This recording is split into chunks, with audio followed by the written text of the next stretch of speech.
Thank you everyone for taking the time to come here. My name is Kevin Davis. I'm the founder of a company called BoogieBoard. We're a territory design software. And I'm really excited for today's presentation because we get to showcase two people that I met just in the world of doing excellent work. They were just doing awesome stuff that was of great benefit to my company. First is Doug Bell. I'll let Doug Bell explain the Cannonball GTM ethos and framework here in a moment, but I ran into Doug late night on YouTube videos because I was trying to figure out how to change our business development motion at BoogieBoard. Some of the stuff that he and his partner, Jordan Crawford, were putting out there totally changed the game for us. Some of those workflows and things that they work on were so good that we thought, how could we fork these into territories, which is what today's sessions are about. We have Jessica Watts, who's been given exactly 3 minutes and maybe a Slack message of preparation for this. This is meant to be an unboxing for her. Jessica is a BoogieBoard client and someone I go to for anything and everything sales and go-to-market related. Doug, I don't know if you need any additional introduction, if you just want to say hi to the folks while I pull this presentation up. If you guys joined a little early, you caught who we are on this call. Jessica, Kevin, and I are all marketing and sales geeks. So be prepared. We're going to get into the weeds, folks, deep in the weeds. Jessica, be nice when you see the segmentation I'm showing you. Please weigh in and let me know if we're correct or way off. And if I'm correct, are you going to buy me a hot dog at Wrigley? Done and done, 100%. Okay, I'm in. If you are correct, you will have done some giant 2026 planning on my behalf. The least I could give you is a hot dog. I think 2 hot dogs then. Hot dogs. Okay. Doug, can you see my screen? I can.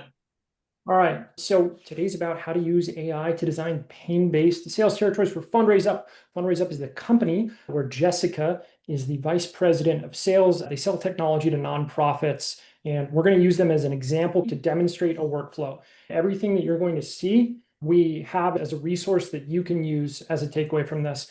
Most of these are prompts that you can use in whatever LLM is your choice. Some work better in other LLMs than others. So we have Claude artifacts, things stored on Google Drive. We also have some Notion templates and prompts in other areas. This is meant to be a very low-cost workflow that you can use and style to fit your company. All of this will be sent to you afterwards, and we'll have it published for free on BoogieBoard's resources page. It's all going to be published in Notion with the hope that you comment and tell us if anything doesn't work. If you want any changes, please let us know so we can make these resources. I think it's about 13 resources in total. We're going to be very tactical to set the scene. Territory design is a very bad vibes problem. It feels like fast food. For salespeople, you're getting this mystery meat. You don't trust what's in there. It's rushed. It's not made with care. It's not going to sustain you. For RevOps, the reason I started my company is because it was also terrible. It was even worse, actually. You're not getting any my compliments to the chef. You're not fine dining at French Laundry. This is high speed. The pressure's up and there is no chance at a Michelin star. You just don't have the ingredients to do it. One of the major sources of this problem are the mystery ingredients, right? What's actually in the food that we're eating? A big part of that is market data. I mentioned I ran into Doug online because he has some incredible thoughts around this that sparked the workflow concept for me. Everybody knows that there is no perfect data on the internet that we are then bastardizing in our CRM. It is already bastardized on the internet, and we are trying to fix it in our CRM.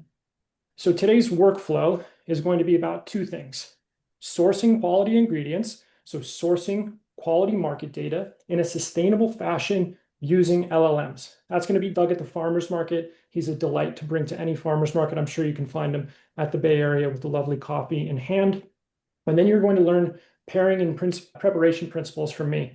Mise en place, if you're familiar with that term, about getting your station ready to understand how that market data can be turned into territory planning components. And then at the end of this, we're not going to be designing territories and moving accounts from one person to another. It's about setting you up for success when it's time to do that.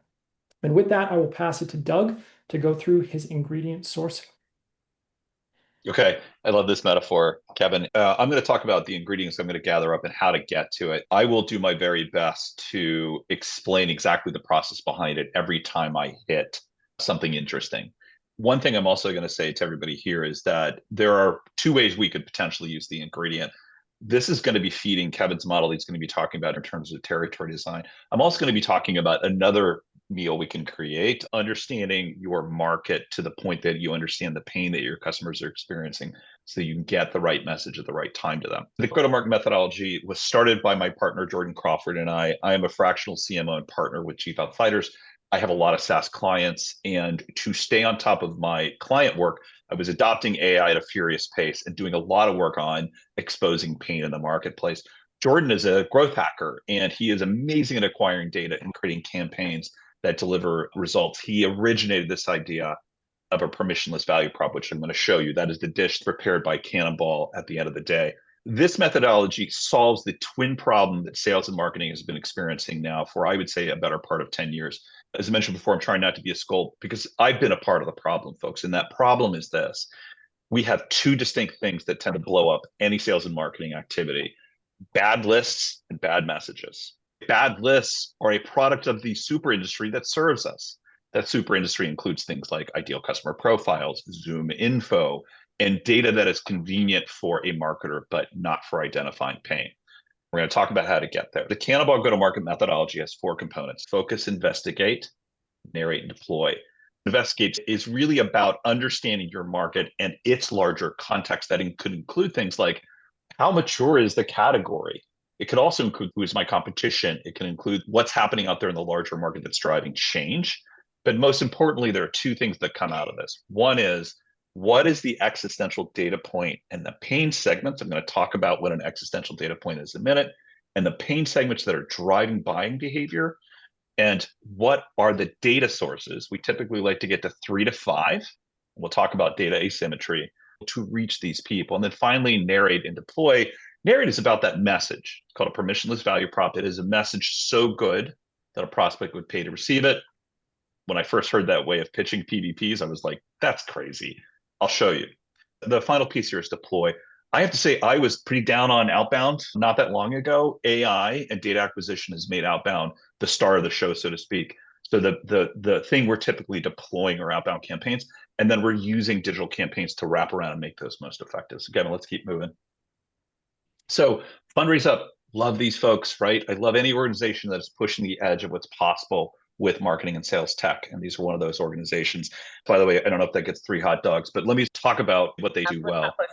What this organization does is they have a fundraising platform that takes on the sensibilities of e-commerce with AI in the background to reduce friction and optimize the donation experience for donors. This is a big deal, folks, because as we've seen fractured funding sources over the last year or so, a lot of organizations' fundraising efforts with nonprofits are becoming more and more dependent on really good platforms that help create a better donor experience. So this is Fundraise Up. Did I miss anything here? Do I have that right, Jess? No, I think you're 100% right. I think the current ecosystem is sort of putting a pressure to diversify revenue channels for nonprofits, and you're exactly right. Right. So I can go hunt the elephant. I can get Bill and Melinda Gates Foundation. I hope I get that. But if I don't, I want to have a consistent stream. And this is what you guys address in the market. So let's talk about Fundraise Up. We put them in the canon, as we like to say. We'll go to the next slide. And what came out? The first thing is context for your product and the context for your product in the larger market. This ends up being really important. Our community, the Cannonball community, is spread across different maturity levels. And if you've ever read Jeffrey Moore, he's been this huge help to marketing, and also it's one of its anchors right now with this idea of ICP, unfortunately. But what Jeffrey Moore called out, that your selling and marketing tactics should depend on whether customers are aware that your product exists and understand the benefit of your product. And so the irony here is that quite often organizations think they're in a different place than they are. AI allows you, through our prompts, category maturity prompt or market context prompt, it pretty unequivocally points to where a given product is or a given category is on that maturity curve. In the case of fundraising platforms, this is not new tech. There may be new iterations like Fundraise Up, but this is a product that has entered the late majority. And why that is really important to Jess and her team and the other people that support Jess on the go-to-market side is you're in a highly, highly competitive market, and that means you're commoditized. So if you're thinking about your marketing tactics and how you want to position and message, you want to be highly differentiated, and you better hope your product is supporting that. It can't just be a sales and marketing exercise. That's why we have this piece in here, and it's really a critical sort of gating factor to everything else we recommend. So we always say, The ethos of Cannonball has three components. One is tooling is for tools. In other words, don't fall in love with the AI that's in the background. It's changing too quickly. The second thing is you are the guide, not the river. You are the guide, not the river, meaning you've got to establish where you are in the river of AI data. Your judgment is even more important than it's ever been. And the final piece is process over prompts. Prompts are evolving really quickly. As an example, there were 31 prompts in the original Cannonball. Our plan is to get it down to 2 or 3. But the key is you've got to check in on the data as it goes through the model to make sure you understand what it's spitting out. I talked about pain-based segmentation. What the heck is that? And how do you organize around it? I'm going to tell you folks that every market that we serve as sales and marketing and rev ops and mops and sops people is centered around an existential data point. An existential data point is a metric that is so profound, it is determining the tipping point between a going concern and a failing concern. I'm going to give you an example, and then Jess is going to see my diagnostic from the Cannonball go-to-market methodology of what her market's existential data point is. We do this because it creates urgency, drives decision-making, and it ultimately reveals the segments that are most likely to buy and the least likely to buy from you, and escape the trap that ideal customer profiles put you in. I'm going to talk about why that's a trap here in a moment. There's an organization called Texata. They're based in Ontario, Canada. They are a CRM and operating platform for equipment lessors. If you ever have passed by a construction site, you have seen cranes, backhoe, front end loaders, all sorts of equipment. By the way, the construction company does not own the equipment. Equipment lessors do. Construction companies don't want to be in the business of equipment management. Equipment lessors provide that equipment for those construction projects. They have large fleets of equipment. If you've ever been in Northern California, you've driven up to 5, you've gone through Redding, you'll see 4 different lots full of this equipment. And there's about $100 million of equipment sometimes on a single lot, depending on this organization. What Texata does is it helps optimize fleet revenue and retention for that fleet. What's the existential data point? My job is to put stuff in the field. We discovered in an hour on the Cannonball, Doug and Jordan don't understand the construction industry. This was the model and us sort of being guided by the data. We discovered that their existential data point was utilization rate. 60% or less of equipment out in the field means that they're burning cash. When that happens for longer than 3 months, they have a huge cash flow pinch. Longer than 6 months, they might be out of business. So the existential data point for Texata is utilization rate. Originate from that existential data point. And by the way, folks, I'm going to talk about how to get to that data because this is all nice in theory, but if I can't reach these people, what is the point beyond me begging for hot dogs from Jessica? Okay, so think about some of the segments that are likely to occur for an organization like Texata and its customers as an example. Somebody that's below 60%, they are in dire need of software. Reach those people fast. The people in the best-in-class category of 85% utilization rate also have a problem, but it's related to their inventory. That pain-based segment might actually be related to potentially having to spend more money. In other words, Texata software probably is going to help them bring that utilization rate in line with their inventory. So that's an example. Let's see how I did here for Jessica and team and how the models did. So if we're going to move down, I'm going to tell you how to do this, Kevin, and then I'm going to show off what we got for Jessica's organization. Okay, there we go. This bullseye graph, maybe scroll up just for a second. This is what the models told us. The models told us that the existential data point for nonprofit organizations are donor retention rates less than 42%. And I have a feeling there's a lot of SaaS organizations on this webinar today. Think about this in the SaaS context, which is NRR. If my churn rate is way too high, I can't sell enough to fill that gap. And so with my clients, if I see high churn, I actually say, look, I cannot help you until we address the churn because everything else I can do to help you grow is going to be canceled. Same thing if we think about what's happening for nonprofits, which is to say there are multiple sourcing opportunities for nonprofits to make sure that they have funding to continue operations. There are big donors, but at the end of the day, if I can be better as a nonprofit at attracting and retaining donors, that is a foundation of revenue that I can use in my business. And so the existential data point here is fundraising level retention below 42%. And what that does is that then places a bunch of existential data point or what we call pain-based segments in front of us as candidates. And you can see in the middle of the bullseye is the existential data point, pain-based segment candidate of crisis. I'm at less than 30% retention rate. Well, guess what, folks? that retention rate is going to determine success or failure of your business. And as you sort of move out from the severity of that existential data place, you have different segments that have different needs. And therefore, when you can identify who those folks are, your messaging changes based on their need. And if you're able to attach your messaging to their need, guess what? You hit a home run. Okay, so Jessica, how do we do here? How many hot dogs am I getting or am I paying at Wrigley Field? Oh, I'd say you definitely get 2 hot dogs. This is a really potent pain. I'd say the organizations that have the most velocity through our funnel or tend to convert the highest are typically facing a pain like this. I also think they're uniquely drawn to us because this is something we do particularly well. Or they are more immature in beginning their digital fundraising journey, in which case they would be more immature in this area as well. This is a really big pain. Yeah, and this is the key. This methodology is meant to allow everyday marketers to use everyday AI to get to a better pain segment. We always say, you're the guide, not the river. Having that inside data, because Jordan and I do this without a Jess around to help us and guide us. When you have your own revenue performance data, you're better able to get to even better and more profound EDPs. And by the way, the model spit out 3 or 4 candidates. So if Jess and I were working together, I would have brought it back to Jess and been like, hey, we've got some others here that are interesting. How does this drive behavior? Okay, so that's the idea. We're going to move forward a bit here, Kevin. And I know I'm going to be a bit over my time if I'm not careful. I just want to make sure I'm tracking you. So you have run a series of prompts to conduct research that has informed a model to arrive at this existential data point, which we're going to use going forward. Is that correct? That's right. And it's also a segment candidates. Kevin, thanks for creating that sort of pause in there. I'm going to talk people through how to do this on your own.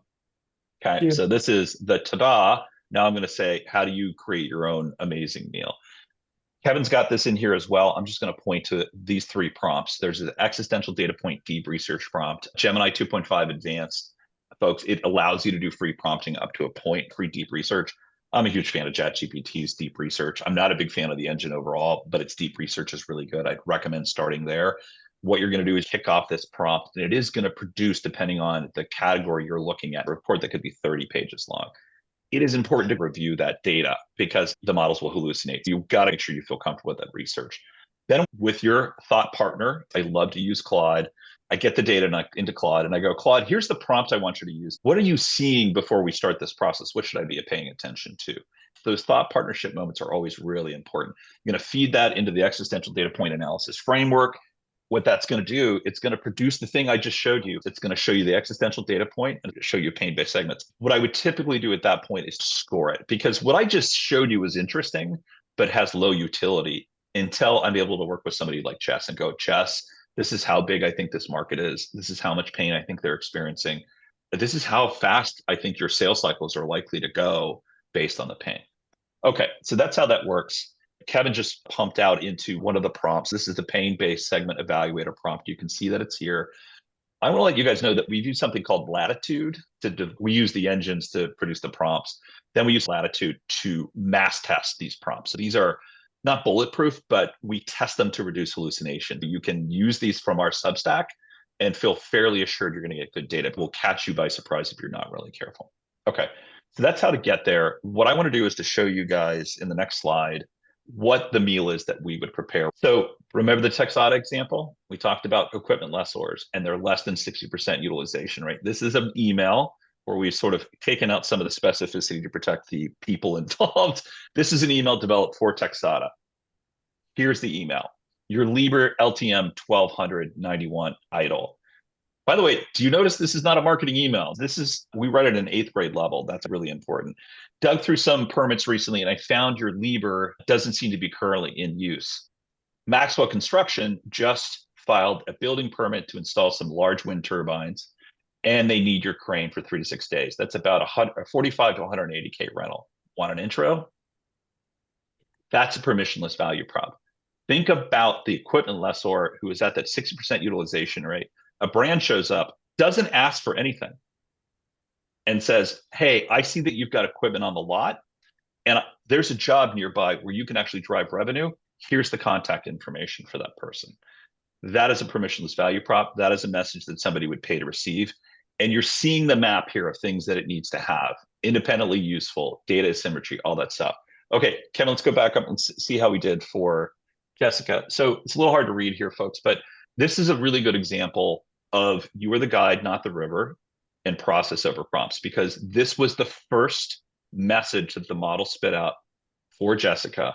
And as you can see, and I have a hard time reading it myself, but the message effectively says, we can make that bigger. Thank you for my tired old eyes. So the subject is your 340K conversion opportunity based on your current donation platform and 2022 Form 990 showing 3.2 million in revenue. Wait, how did you know that?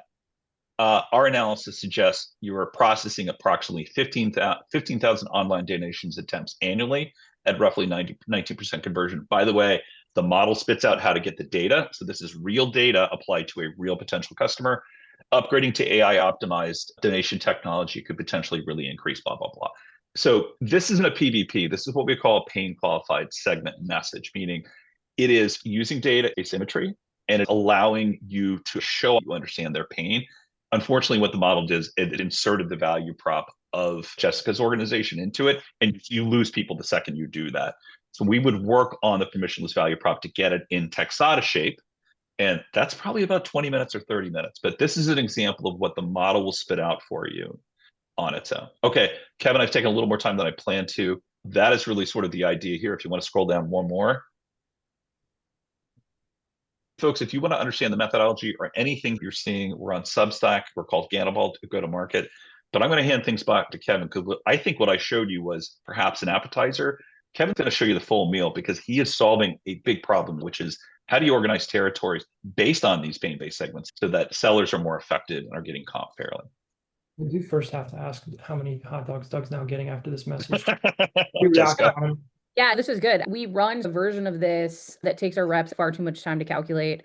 I also think we often run into organizations that are not exactly sure what their current conversion rate is against their current traffic. Being able to illuminate that for them proactively is very helpful. This is exactly how we speak and discuss the problem in our deal cycles. And Jessica, that makes you pretty advanced, by the way, just heads up. The typical marketing message is, look at me, I'm fantastic, I fart rainbows. That's not what your market needs to hear, and it's not the help they need. I would also say that we have a unique benefit, which is that these donor journeys are built for us to interact with and observe. And so we can sort of see where they're failing as well. This is spot on. And the best thing about your market is that you bleed public data. There's a tax law from 1976 that says everybody's tax records are private except for nonprofits. So Jessica benefits from being in a place where there's lots of public data because that's the key to getting to this. Camille, I interrupted you. Sorry. So we have to carry on the restaurant analogy because I love analogies. People are drooling over the appetizer and want to know, is this something I can do myself?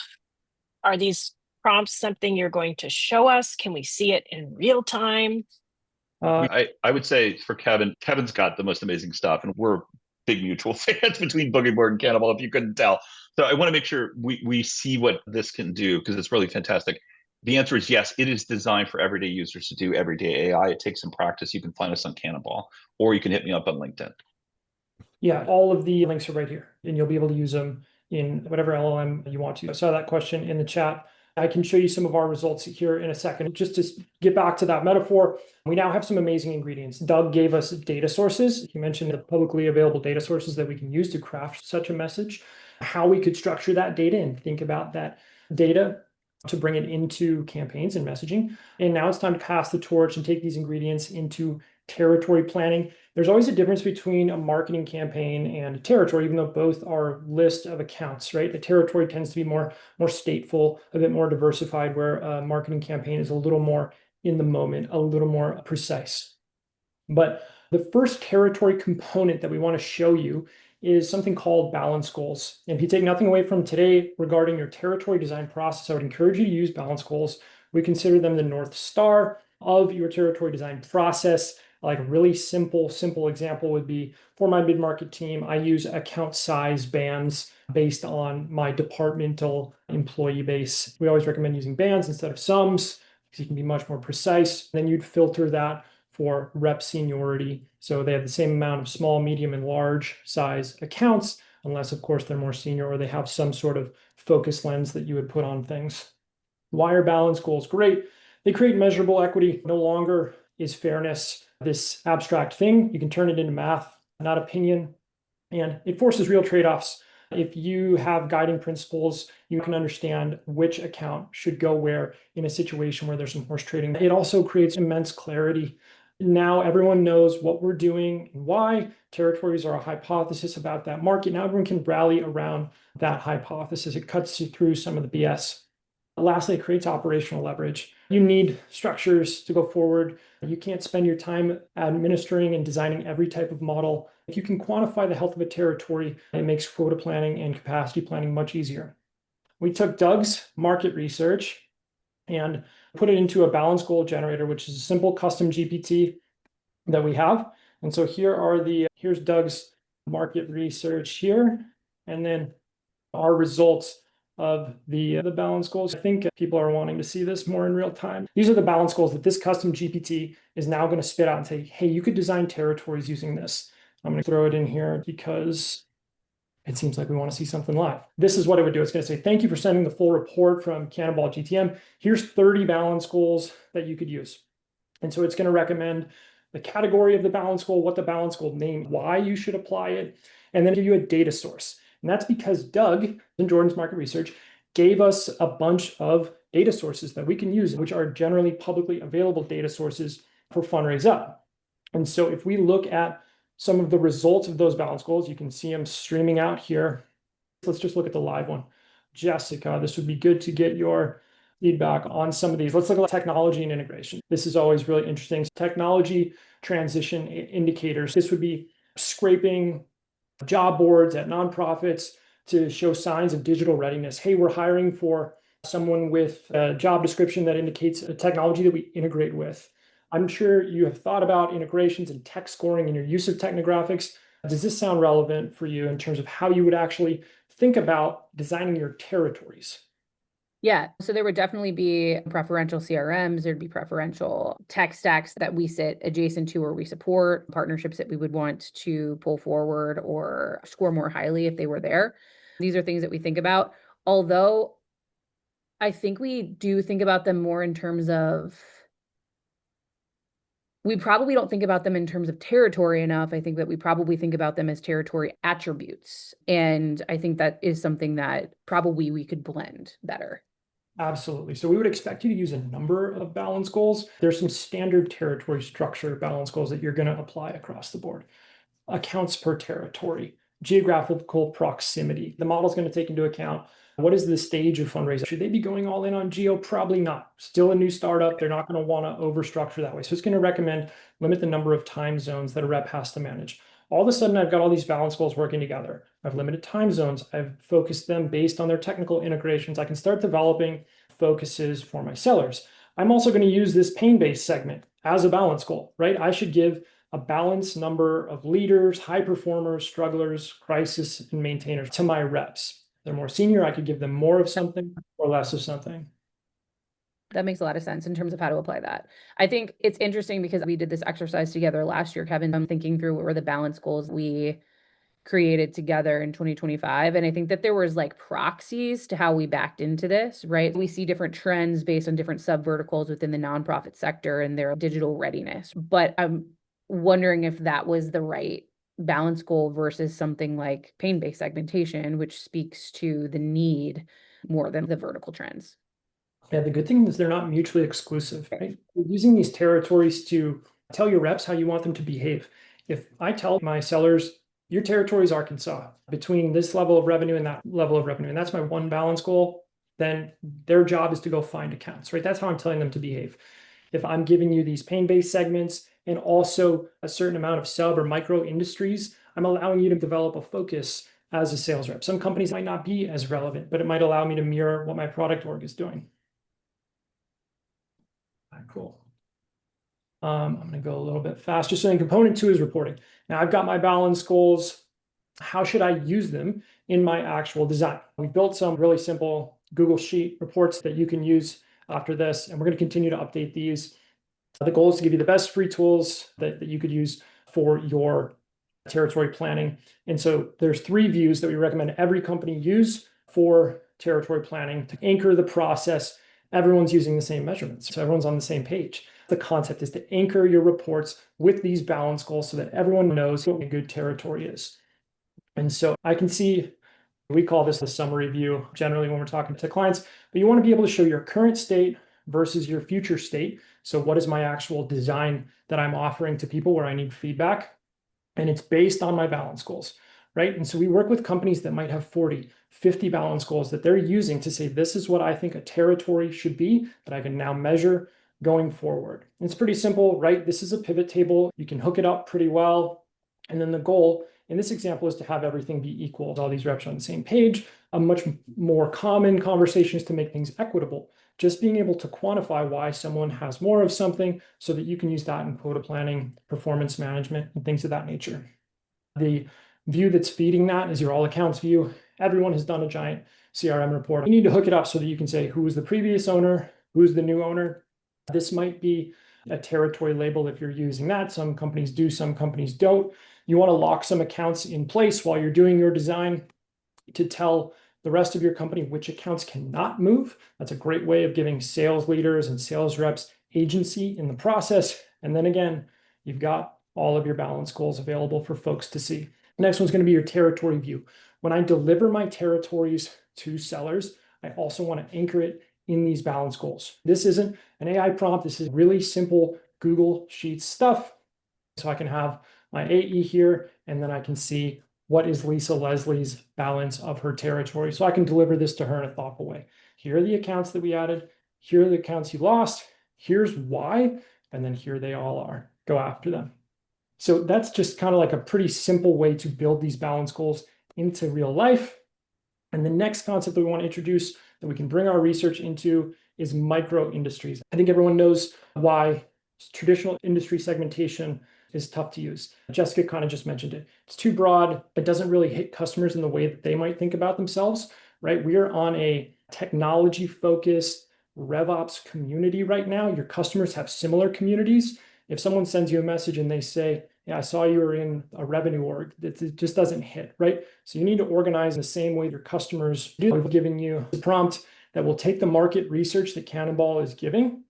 It's also going to do some web analysis based on different company pages, obviously a lot of your case studies here, different review boards and things like that. And I think I have this in here, this result.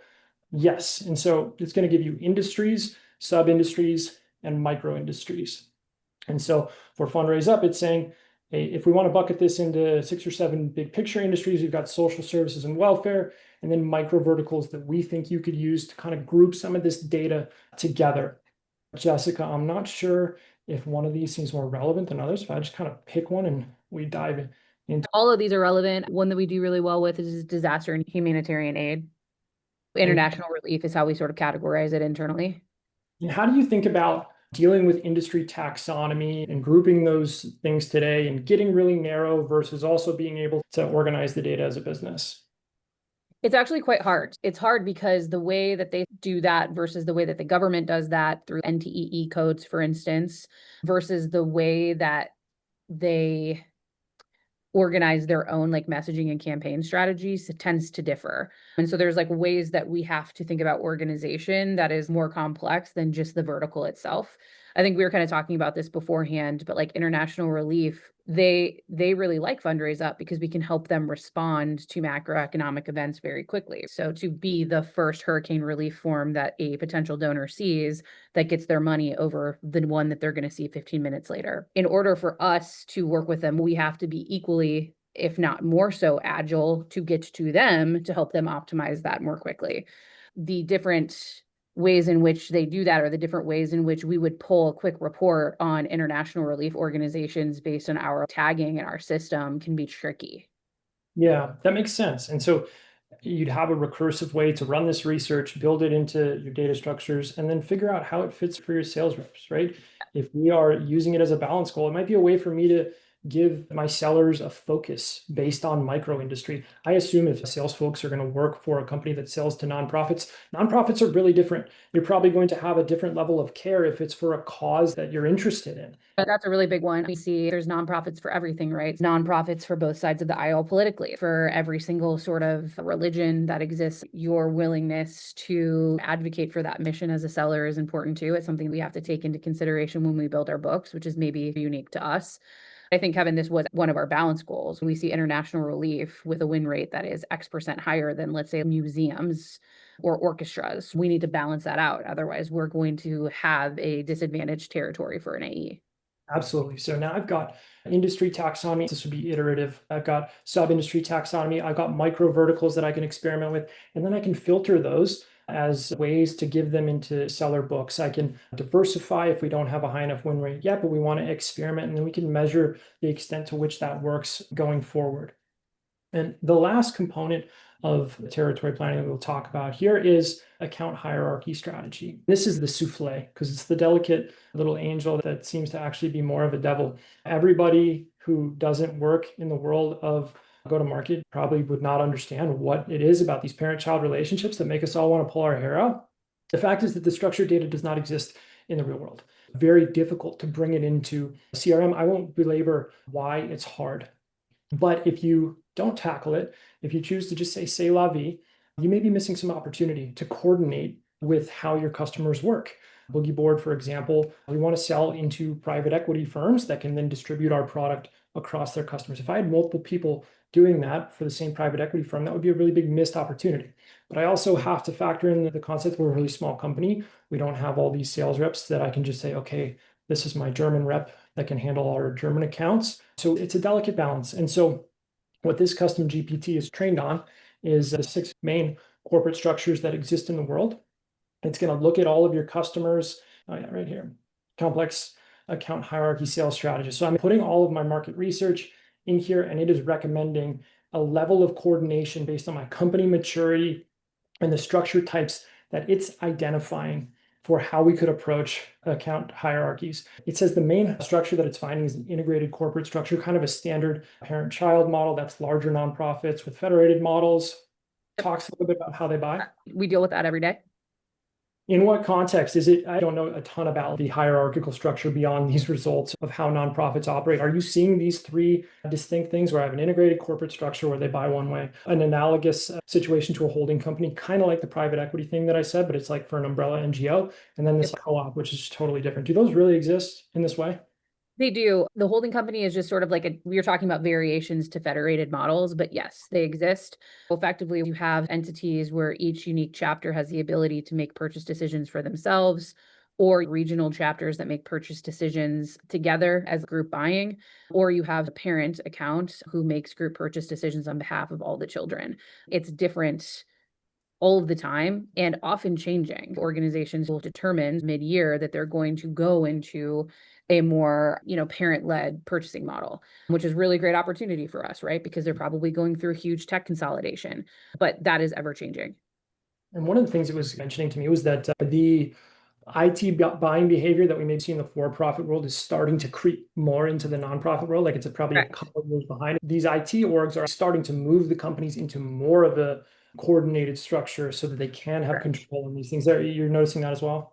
Yep. We're actually seeing really large, recognizable NGO brands that were previously federated, like completely decentralized, beginning to centralize or beginning to regionalize, because what they're realizing is that they've taken on huge amounts of tech debt.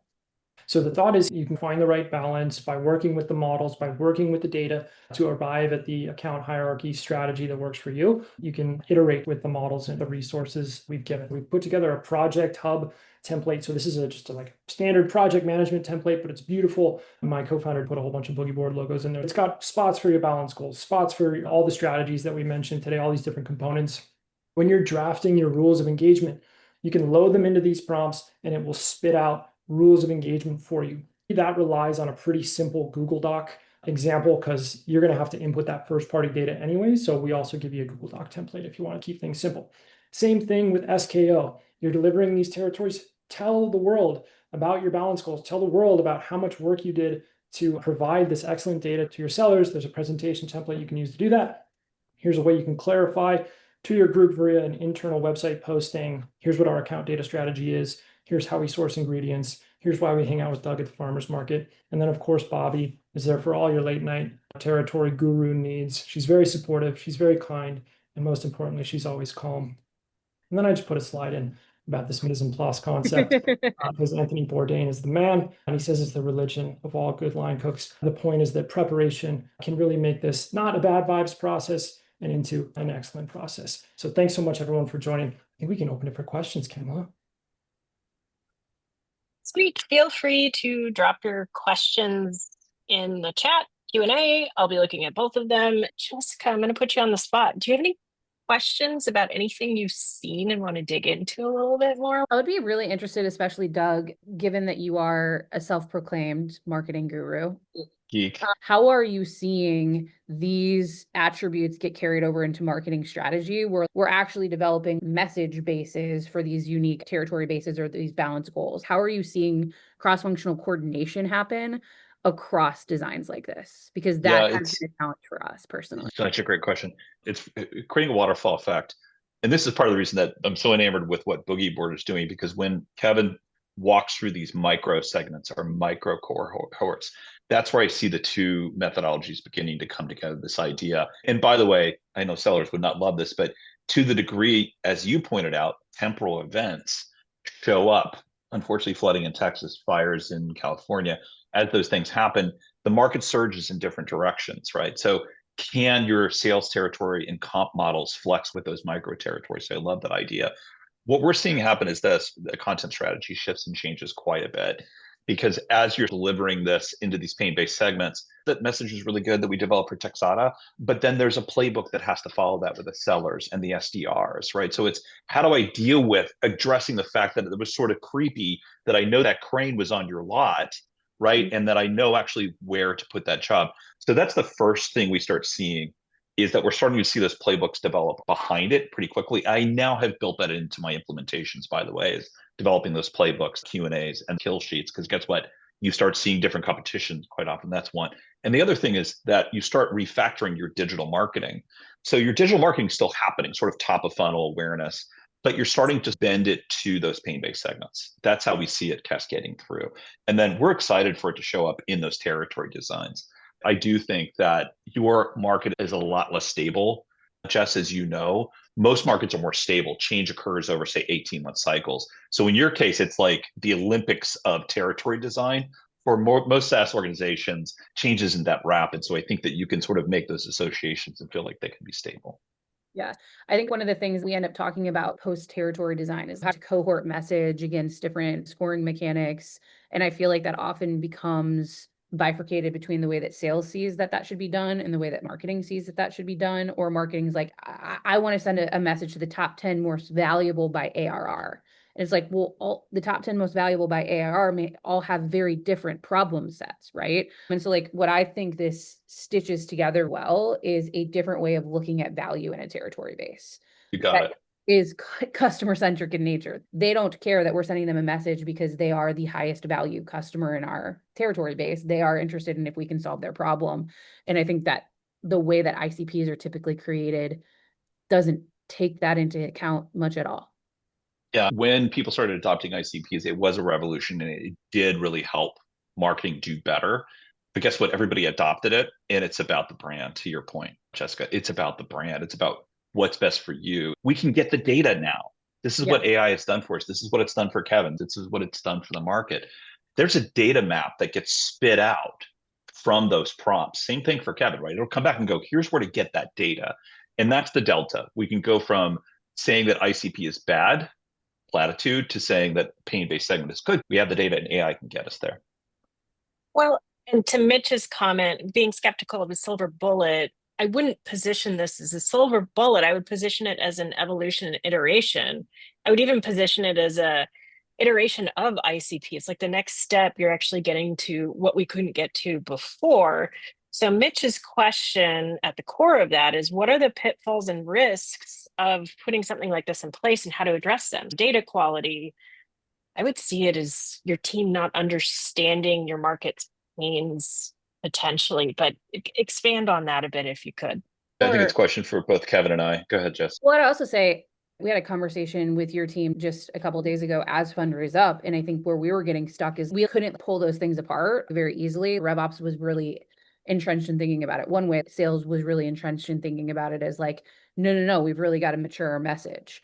And like, there was a natural sort of, but that was happening even just in our team who were inclined to move this direction. Totally, totally. So let's get back. Yes, exactly. Let's get back to the core question. And I'm really curious how Kevin sees this world, because this is the wave we're fighting against, the wave of tradition, right? So no, this is not a silver bullet. This is a methodology for getting to better and better understanding of your market. We have training for people that they go through to get the permissionless value. It is not like that. It takes time. And that's the idea of you're the guide, not the river. That's the key thing. But the thing I want everybody to think about here today is this. If you're able to change to the orientation of empathy for the customer and being able to locate that pain and then being able to get there with the data, it's not a silver bullet. It's the next wave. The wave that we just went through was programmatic, digital marketing, ICP. Now we're on the personalization wave. And guess what? We're throwing AI at it and going more. And that's not working. We're putting slop out there. And the whole idea is, again, not silver bullet. This is about being able to create a methodology that allows you to partner with Jessica. Because I will tell you, I've been on the other side of Jessica way too many times where I've said, give me enough budget and I'll bomb the market enough that you're going to get prospects. Kevin, is this your experience as well? I hope we didn't present it as a silver bullet. I do think that if you lift the veil on all of this, if you use a very clear and thoughtful process, you can deliver a great experience to your stakeholders, even if your data strategy is iterative, even if there are things that you need to clean up along the way. She knows that's not a gourmet meal, but it makes her feel a certain type of way. If you can say, hey, this is what we have access to today, this is what that internal post is about, is saying, here's how we're thinking about our account data strategy, here's what we're thinking about going forward. You're not going to implement all of this stuff in an immediate minute, but you can change the way that your company thinks about designing territories very easily. Kevin, you just nailed the whole metaphor and the whole idea. Well done. Yeah. Unfortunately, we're out of time. I want to thank everybody on the panel for sharing their knowledge. I want to thank everybody in the audience for being here. Thanks, everyone.